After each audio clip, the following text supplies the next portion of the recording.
वंदे देवमुमापतिं सुरगुरुं वंदे जगत्कारणं वंदे पन्नगभूषणं मृगधरं वंदे पशूनां पतिं वंदे सूर्यशशाङ्कवह्निनयनं वंदे मुकुन्दप्रियं वंदे भक्तजनाश्रयं च वरदं वंदे शिवं शंकरम। सुप्रभातम, नमस्ते। स्वागत है आप सभी का इस सुबह के पावन पल में, जहां हम भारतीय ज्ञान परंपरा की अनमोल धरोहर को आपके समक्ष लेकर आते हैं। आज के अंक में मैं हूं आपके साथ गवीश द्विवेदी।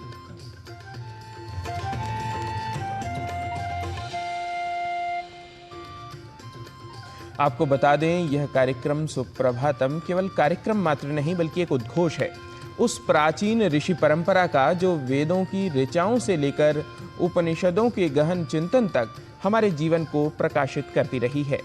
आज हम फिर एक बार उस ज्ञान के सागर में गोते लगाएंगे जो न केवल हमें अपनी जड़ों से जोड़ता है बल्कि आधुनिक जीवन में भी मार्गदर्शन देता है।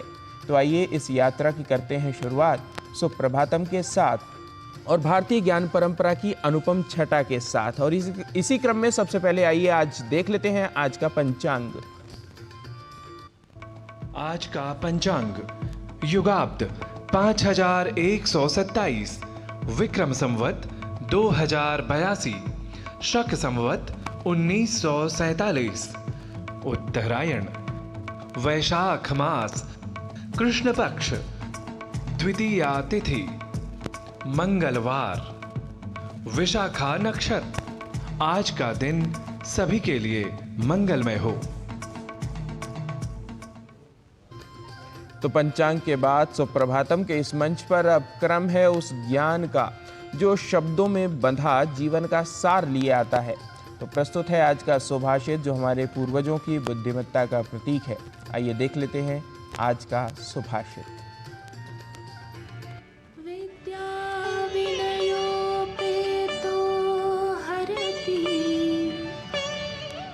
चेतांसि कस्य मनुजस्य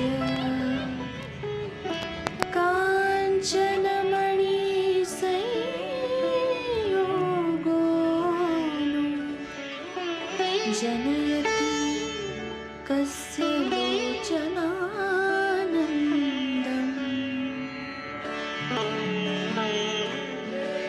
विद्या और विनय से संपन्न पुरुष किस मनुष्य का चित्त नहीं हर लेता। सोने और मणि का संयोग भला किसकी आंखों को सुख नहीं देता। वस्तुतः कम से कम दो अद्भुत गुणों के संयोग की प्रशंसा को समझते हुए हमें उन्हें अर्जित करने की ओर सदैव उन्मुख रहना चाहिए।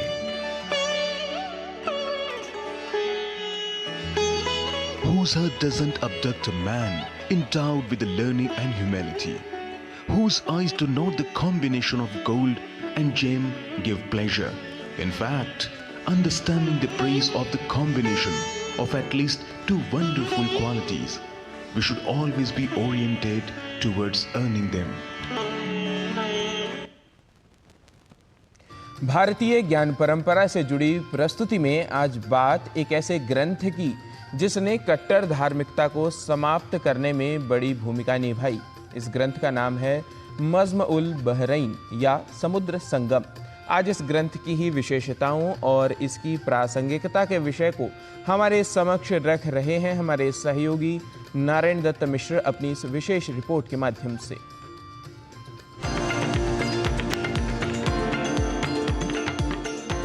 यतो धर्मः ततो जयः। आज भारतीय ज्ञान परंपरा की कड़ी में बात एक ऐसी किताब या ग्रंथ की जिसने न केवल अपने रचना काल में ही दो समुदायों या संप्रदायों के बीच कट्टर धार्मिकता को समाप्त करने में अहम भूमिका निभाई, बल्कि आज भी वह ग्रंथ इन्हीं दो समुदायों के लिए उतना ही प्रासंगिक है जितना कुछ और। जी हाँ, आज हम बात करने जा रहे हैं धार्मिक सद्भाव के नायक दारा शिकोह की और दारा शिकोह द्वारा रचित मज्म-उल बहरैन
सशक्त हस्ताक्षर भी था, जिसने धार्मिक एकता को समझते हुए मुगल शासन परंपरा में अकबर के बाद उससे भी अधिक दूरदर्शी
सिद्धानाम वेद इत्युच्यते।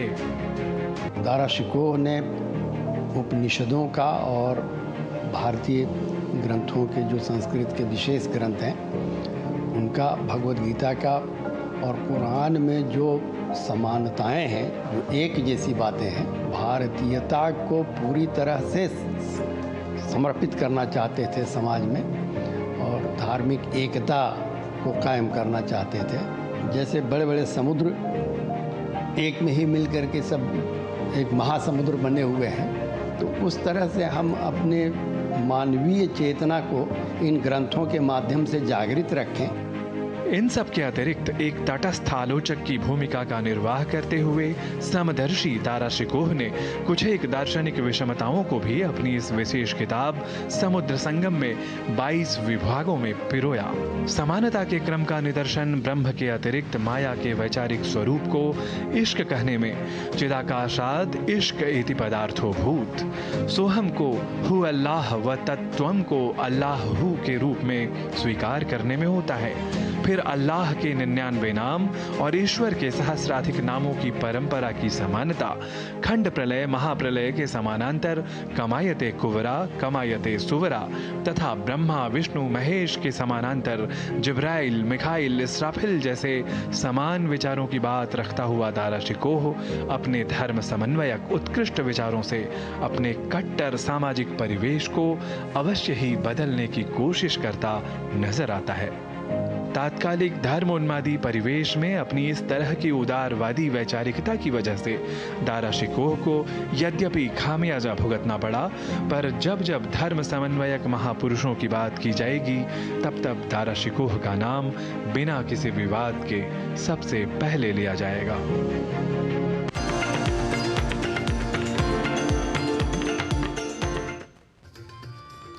तो भारतीय ज्ञान परंपरा प्रभाग में मज़्म उल बहरैन के विषय में जानने के बाद अब कार्यक्रम में क्रम है स्वास्थ्य प्रभाग का।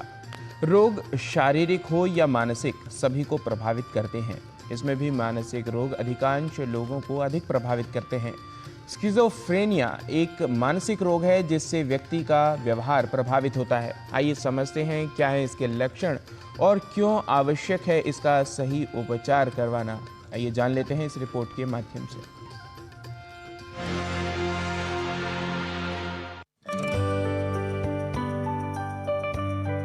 स्किज़ोफ्रेनिया एक गंभीर मानसिक विकार है जो व्यक्ति के सोचने, महसूस करने और व्यवहार के तरीके को प्रभावित करता है। इसके कारण व्यक्ति को मतिभ्रम, भ्रम और अव्यवस्थित सोच व व्यवहार से संबंधित समस्याएं हो सकती है।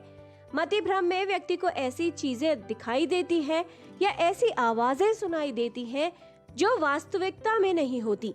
भ्रम में ऐसी चीजों के बारे में दृढ़ विश्वास होता है जो सत्य नहीं होती। स्किज़ोफ्रेनिया से प्रभावित व्यक्ति वास्तविकता से संपर्क खो सकता है, जिससे दैनिक जीवन में कठिनाई हो सकती है। स्किज़ोफ्रेनिया एक मेजर मेंटल डिसऑर्डर है, यानी ये एक गंभीर मानसिक रोग है और लेकिन इसका निदान संभव है। स्किज़ोफ्रेनिया के जो लक्षण होते हैं वो शक करना, वहम रहना, आवाज़ें सुनाई देना, कुछ आकृतियाँ, इमेजेस दिखाई देना जो वास्तव में एग्जिस्ट नहीं करती हैं, स्लीप के अंदर डिस्टरबेंस होना, व्यवहार है वो अबनॉर्मल हो जाना और चिड़चिड़ापन रहना। यानी जो स्किज़ोफ्रेनिया है वो एक न्यूरो डिजेनरेटिव डिसऑर्डर है, ब्रेन से संबंधित मनोविकार या इसको हम मानसिक रोग कह सकते हैं। और इसके अंदर जो लक्षण हैं वो बिहेवियर से संबंधित, मूवमेंट से संबंधित, इमोशंस और भावनाओं से संबंधित लक्षण होते हैं। स्किज़ोफ्रेनिया से प्रभावित लोगों में अलग अलग प्रकार के लक्षण हो सकते हैं। ये लक्षण अपने आप उत्पन्न होते हैं और स्वयं ही चले जाते हैं। इसके अलावा पूरे जीवन काल में ये लक्षण 1 से 2 या 3 बार हो सकते हैं। इस रोग की प्रारंभिक अवस्था में लक्षण अचानक और गंभीर हो सकते हैं। स्किज़ोफ्रेनिया से प्रभावित व्यक्ति में भ्रम की स्थिति, ऐसी चीजें दिखना या सुनना जो वास्तविक नहीं है, सोचने, महसूस करने संबंधित समस्याएं होना, उसके व्यवहार में अचानक बदलाव, अव्यवस्थित भाषण और सोच, अव्यवस्थित व असामान्य मोटर व्यवहार और सामाजिक रूप से अलग रहना जैसे लक्षण हो सकते हैं। 90% केसेस के अंदर इलाज संभव है अगर समय से हम इलाज शुरू कर दें और डॉक्टर के पास जो विशेषज्ञ हैं, जो साइकेट्रिस्ट हैं, उनके पास अगर समय से पहुंच जाएं। इसके जो आरंभिक लक्षणों को देख के ही हमें पहचान लेना चाहिए कि हाँ, ये कोई न कोई मानसिक रोग हो सकता है और उसमें देरी ना करके संबंधित चिकित्सक से ज़रूर सलाह लें, क्योंकि देरी करने से कई बार बीमारी के लक्षण बढ़ जाते हैं और वो फिर जल्दी से कंट्रोल नहीं होते। जितना जल्दी इलाज शुरू करेंगे उतना ही अच्छा बीमारी के ऊपर हम कंट्रोल और उसका निदान कर पाते हैं। स्किज़ोफ्रेनिया होने पर व्यक्ति को आजीवन उपचार की आवश्यकता होती है। इसके उपचार में दवाएं, थेरेपी और दैनिक जीवन की गतिविधियों को प्रबंधित करने की सहायता शामिल होती है। क्योंकि स्किज़ोफ्रेनिया से प्रभावित कुछ लोग ये नहीं जानते कि उन्हें एक मानसिक स्वास्थ्य समस्या है, इसलिए उन्हें इसका उपचार करवाना आवश्यक नहीं लगता। यदि स्किज़ोफ्रेनिया का सही उपचार न किया जाए तो इसके लक्षण गंभीर रूप ले सकते हैं। दवाइयाँ हम इसमें देते हैं, इसके अलावा हम उनकी साइकोथेरेपी भी करते हैं, लेकिन मुख्य जो इसका इलाज है वो दवाइयों के ऊपर आधारित है। दवाई लंबे समय तक चलती हैं। भारत सरकार की जो दिव्यांगजनों की सुविधाएं जो सरकार ने आरंभ की हैं, उनके अंदर स्किज़ोफ्रेनिया बीमारी भी शामिल है और इस बीमारी के अंदर जो संबंधित चिकित्सक यानी साइकेट्रिस्ट है वो विकलांग प्रमाण पत्र भी बना के देते हैं अगर वो विकलांगता की कैटेगरी में आता है तो उस विकलांग प्रमाण पत्र के बहुत सारे फ़ायदे होते हैं और उसका बेनिफिट हर इंसान को, हर स्किज़ोफ्रेनिया की से ग्रसित बीमार को मिल सकता है, जो कि अगर 40% से बेंचमार्क डिसेबिलिटी 40% है, उससे ऊपर अगर वो सर्टिफिकेट बनता है तो। प्रारंभिक उपचार से गंभीर जटिलताओं से उत्पन्न होने वाले लक्षणों को काफी हद तक नियंत्रित करने में सहायता मिलती है, जिसके कारण दीर्घकालिक दृष्टिकोण बेहतर होता है। स्किज़ोफ्रेनिया का सही उपचार करवाना आवश्यक है। स्किज़ोफ्रेनिया भूत प्रेत का प्रभाव नहीं बल्कि एक मानसिक रोग है। यदि इसके कोई भी लक्षण नजर आए तो आवश्यक है कि एक विशेषज्ञ से परामर्श लें और इसका सही उपचार करवाया जाए। किरण भारद्वाज, डीडी न्यूज।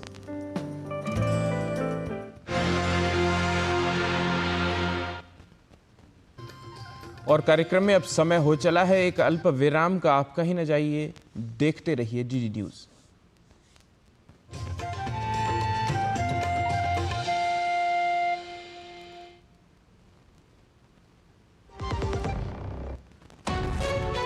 विभाग अनेक, कंप्लेंट बॉक्स 1। किसी भी सरकारी दफ्तर, विभाग या बैंक से जुड़ी शिकायत के लिए pgportal.gov.in पर जाएं, रजिस्टर करें, संबंधित विभाग चुनें, शिकायत दर्ज करें और ट्रैकिंग आईडी नोट करें। एसएमएस या ईमेल पर एक्नॉलेजमेंट पाएं और शिकायत का जवाब सीधे मंत्रालय से प्राप्त करें। अब तक 1 करोड़ 12 लाख से अधिक भारतीयों ने भरोसा जताया। सीपी ग्राम्स, आपकी हर शिकायत का हल। अभी शिकायत दर्ज करें pgportal.gov.in। एक एक ऐसा तबका जो रिटायरमेंट के बारे में आज भी बिल्कुल नहीं सोचता, वो है औरतें। औरतें कमा के भी वल्नरेबल हैं। सो एनपीएस एक इक्वालिटी ला रहा है, हम सब एक बराबर प्लेटफॉर्म पे हैं। अपने बेहतर कल को सुनिश्चित करने के लिए एनपीएस जरूरी है।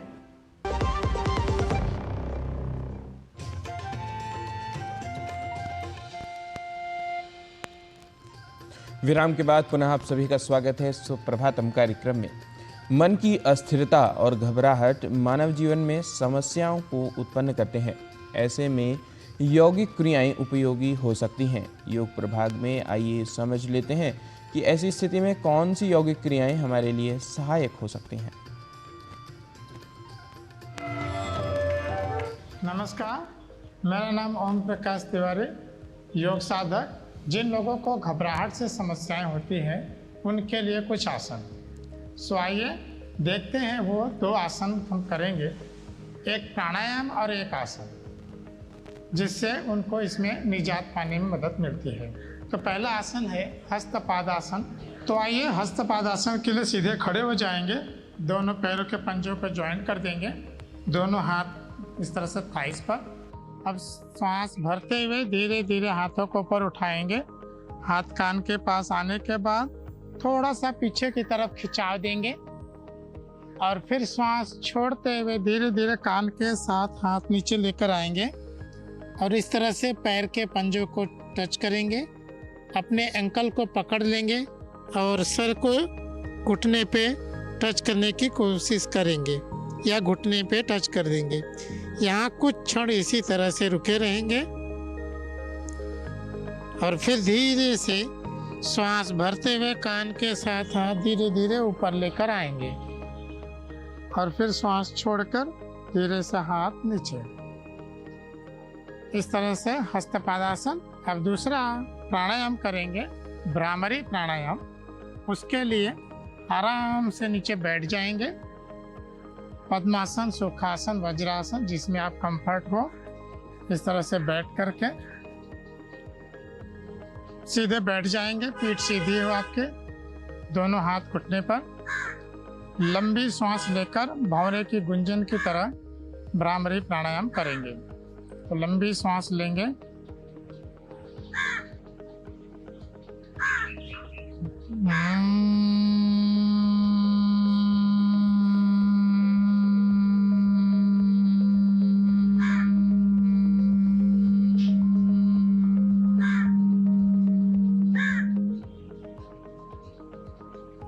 अभी हमने जो किया है भ्रामरी प्राणायाम, जो घबराहट के समस्या से निजात पाने में मदद करती है।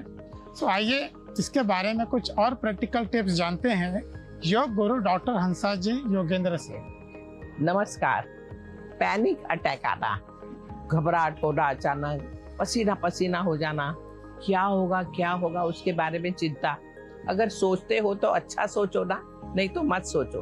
दिमाग को खाली चलाते रहना बहुत गलत होगा। जो हो चुका है उसके बारे में सोचो भी मत। दूसरे लोगों को देखकर और अपने आप को घबराहट में मत डालो कि देखो दूसरे कितना अच्छा कर रहे हैं और हम अच्छा नहीं कर रहे।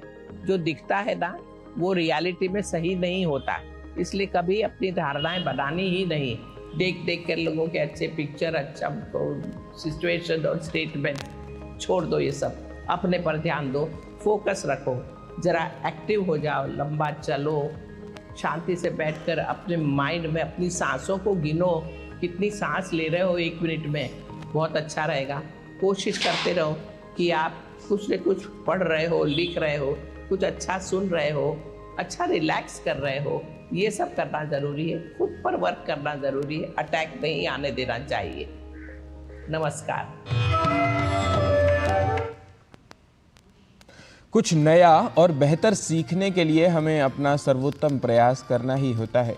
कुछ विशेष शब्दों के शुद्ध लेखन और उच्चारण में भी हमें अपने सर्वोत्तम प्रयास की ही आवश्यकता होती है।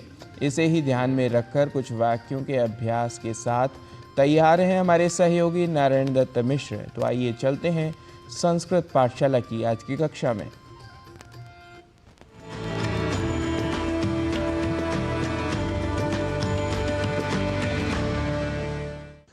नमोस्तु दर्शकेभ्यः सर्वेभ्यः। स्वागतमस्तु सर्वेषां संस्कृत पाठशालायाः अभिनव कक्षायाम्। अहमस्मि नारायण दत्त मिश्रः। संस्कृत पाठशाला की कक्षा में आज पुनः शब्दों के शुद्ध उच्चारण और शुद्ध लेखन की श्रृंखला को लेकर मैं हूं आप सभी के समक्ष उपस्थित, क्योंकि आप जानते ही हैं कि संस्कृत के संस्कृतत्व की रक्षा हेतु शुद्ध उच्चारण और लेखन होते हैं अनिवार्य। इसलिए ही इन दिनों आप न केवल शब्दों के शुद्ध स्वरूप के लेखन और पाठन से हो रहे हैं परिचित, बल्कि कुछ वाक्यों के अभ्यास के साथ भी आप उन शब्दों के संप्रत्यय को कर रहे हैं दृढ़।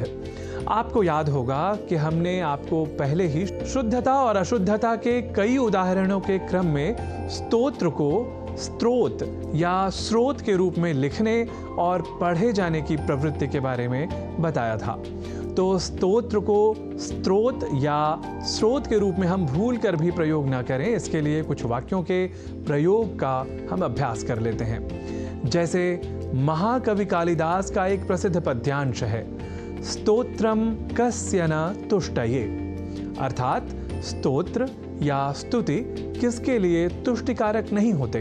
दूसरा वाक्य है शिव महिम्न स्तोत्रम अथवा शिव महिम्नः स्तोत्रम शिवस्य महिम्नः वर्णनमयम्, अर्थात शिव महिम्न स्तोत्र या शिव महिम्नः स्तोत्र शिव की महिमा की वर्णन से भरा है। ऐसे ही एक और वाक्य ले लेते हैं, स्तुति स्तुतिवचन संघातः वा स्तोत्रम इति उच्यते, अर्थात स्तुति या स्तुति वचनों के समूह को स्तोत्र कहा जाता है।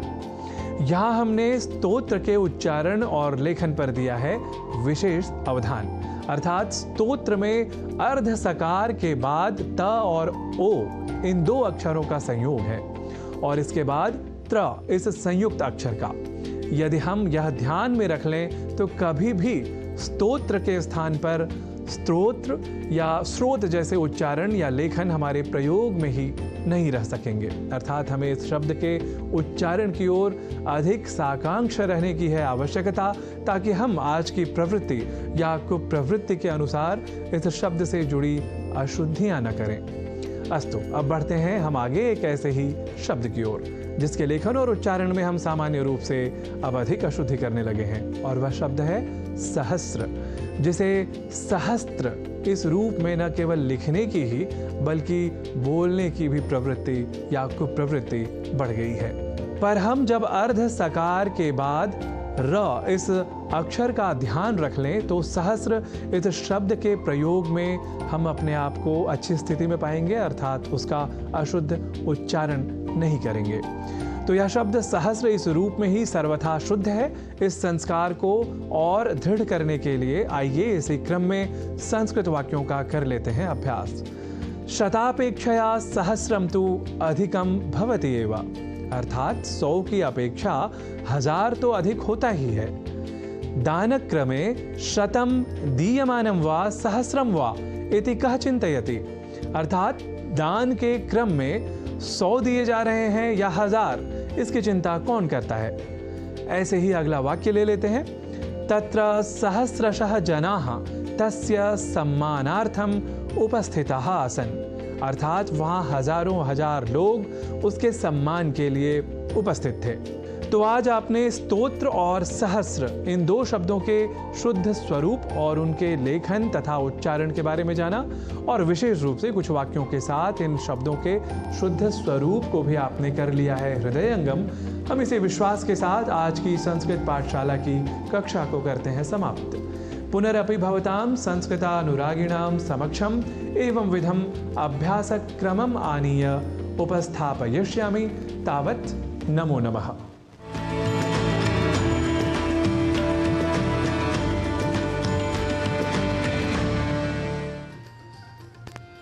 तो संस्कृत पाठशाला में कुछ विशेष पदों के उच्चारण व लेखन संबंधी ज्ञान के बाद अब सुप्रभातम कार्यक्रम में हम ले रहे हैं आपसे विराम की अनुमति। कल पुनः अपने इन्हीं प्रभागों में नए विषयों, नई सामग्रियों को लेकर होंगे आपके समक्ष उपस्थित। तब तक के लिए मुझे व मेरे सभी सहयोगियों को दीजिए अनुमति और आप देखते रहिए डीडी न्यूज़। नमस्कार।